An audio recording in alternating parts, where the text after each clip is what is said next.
pessoal, eu sou Juliana Stein, nutricionista, bem-vindos ao meu canal. No vídeo de hoje eu vou mostrar para vocês o resultado da bioimpedância e da avaliação feita com o adipômetro nos vídeos anteriores dessa série que se chama Antropometria. Esse é o terceiro vídeo da série Antropometria. Então, se você não viu o primeiro e o segundo, pode ir na playlist e assistir os outros dois para você entender como foram feitas as avaliações e agora entender como que eu faço a análise dos resultados, ok? Eu vou compartilhar minha tela com vocês, então acompanhe o cursor para vocês entenderem o que eu tô falando, ok? Vamos lá. Essa é a folha de resultados da bioimpedância. Aqui a gente tem a idade, altura, sexo do paciente e aqui são os dados que nos interessam. Então, nesse caso, ele tem 78 quilos e 600 gramas, percentual de gordura de 18,1%. Para um homem da idade dele, é considerado um percentual de gordura normal, dentro da faixa que a gente considera saudável. Isso pensando em saúde, claro. Se ele tivesse um objetivo mais estético, talvez esse percentual precisasse ser menor. Aí seria de acordo com o que ele se sente confortável ao se olhar no espelho, mas também sempre considerando saúde, levando em consideração esse parâmetro. Afinal de contas, percentuais de gordura muito baixo interferem na produção de hormônios, enfim, proteção, tá? Aqui é a massa adiposa, então é a gordura em quilos. Aqui é percentual e aqui em quilos. Massa não adiposa é tudo que não é gordura. Então, os órgãos, os ossos, o sangue, tudo que não é gordura é considerado massa não adiposa. Massa muscular é músculo de fato, mas não só o músculo esquelético. Os órgãos, por exemplo, têm músculo. Então, massa muscular reflete esse valor aqui. No caso, quando a gente faz atividade física, musculação, aumenta volume muscular, não é o músculo do coração que aumenta, é o músculo esquelético. Então, esse valor aqui muda, aumenta. Aqui é o total de água corporal em percentual, porque vocês vão ver que aqui embaixo a gente tem em quilos, tá? Lembrando que mais de 70% do nosso músculo é água. Uma coisa que acontece, que é muito frequente, são pessoas que estão em processo de emagrecimento perderem músculo, né? De uma avaliação para outra, da primeira para a segunda avaliação. Por que isso acontece? Quando a pessoa está no processo de emagrecimento, normalmente a gente reduz um pouquinho do carboidrato, né? Para bater necessidades energéticas do dia, a gente melhora a qualidade do que se come, então esse carboidrato normalmente o consumo é menor.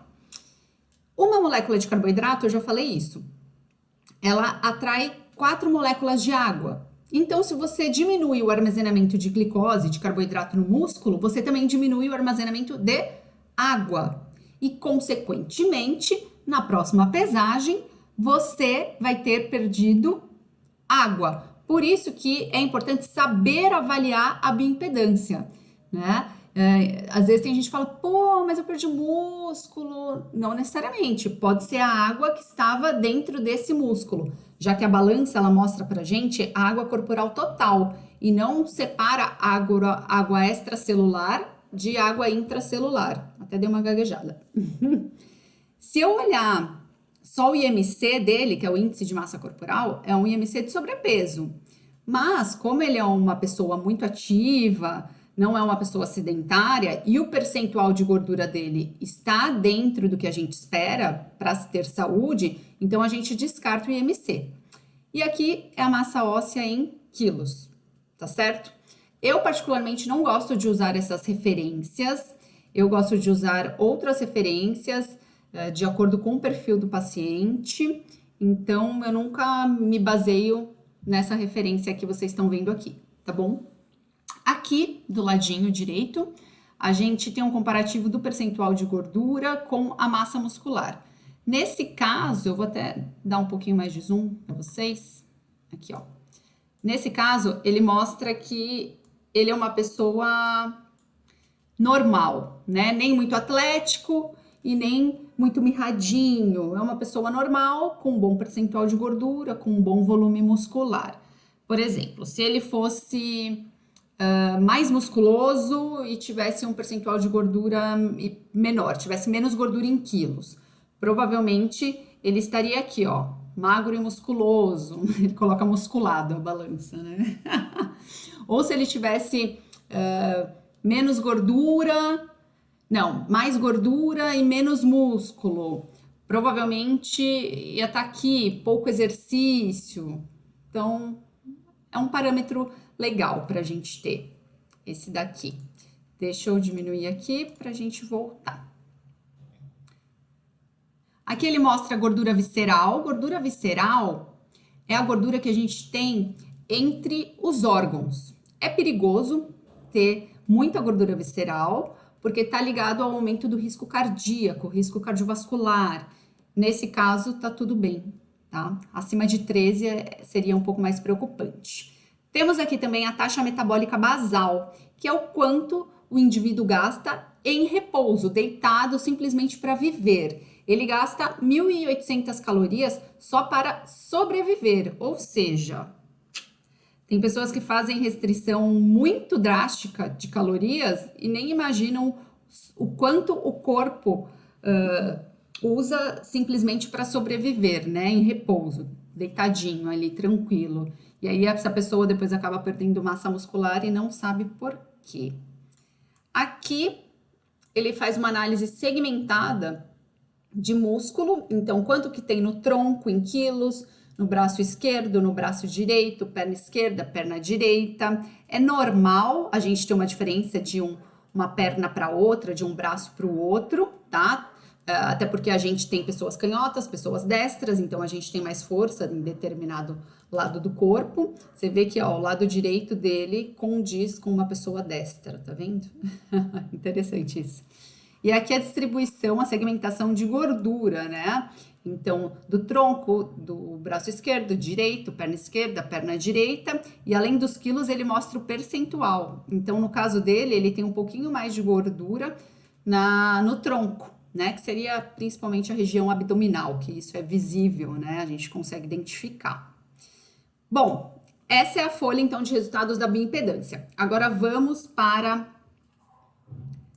aqui, avaliação feita com adipômetro. Então, aqui eu coloco os dados que eu tenho, né, de idade, peso, altura. Aqui as dobras, que foi realmente, né, o que eu fiz com o adipômetro. Então, o peitoral, axilar média, tricipital, subescapular, bicipital, suprailíaca, abdominal, coxa, panturrilha. Eu gosto de fazer as 9 dobras, porque isso me dá mais liberdade na hora de escolher a fórmula que eu quero usar, né? Por exemplo, Guedes é destinado para pessoas jovens, estudantes, então não é o caso dele. No caso dele, eu usei Pollock, né? Que condiz mais com o perfil do paciente. Aqui eu tenho o resultado do percentual de gordura dele, 19%. Nesse caso, nem deu tanta diferença da bioimpedância. Como eu já falei, não é legal você comparar um método com o outro, são métodos validados cientificamente, mas que não devem ser comparados, porque usam fórmulas diferentes, né? A bioimpedância passa uma mini corrente elétrica, as dobras a gente faz manual, então não tem que comparar um método com outro. Eu só tô querendo mostrar para vocês como que a gente avalia os resultados de cada método, tá certo? Nesse caso, o dele deu muito próximo da bioimpedância. Normalmente, a bioimpedância superestima um pouquinho o percentual de gordura. No caso dele, foi ao contrário. Mas tá tudo bem, a gente consegue ver que foi muito próximo. Então, 19% de gordura, o resto a gente considera massa magra, né? Aqui em quilos. Essa planilha é minha, tá, gente? Eu ganhei de um professor numa pós-graduação, na primeira pós-graduação que eu fiz no ano de 2011. Faz tempo, tô velha. Bom, enfim, volta. Aqui a gente tem o peso, quantos quilos de gordura, e não em percentual, quantos quilos de massa magra. Se eu quiser estabelecer, por exemplo, que ele chegue nos 15%, aí ele fala que o peso ideal dele seria 74 quilos e que ele teria que perder 3,7 de gordura.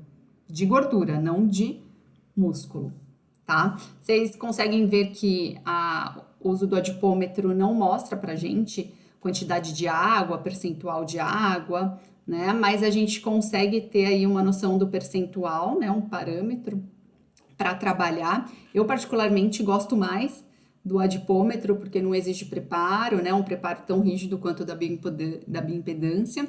Gaguejei de novo. E você tem aí praticamente um resultado muito similar. Então, a gente usa no consultório de acordo aí com a necessidade. Então essa é a análise. Eu espero que vocês tenham gostado de saber como que é feita, quais os critérios a gente leva em consideração. E se você curtiu saber disso, curtiu esse vídeo, dá um joinha aqui e compartilha com seus amigos, tá certo? Muito obrigada! Beijos! Tchau, tchau!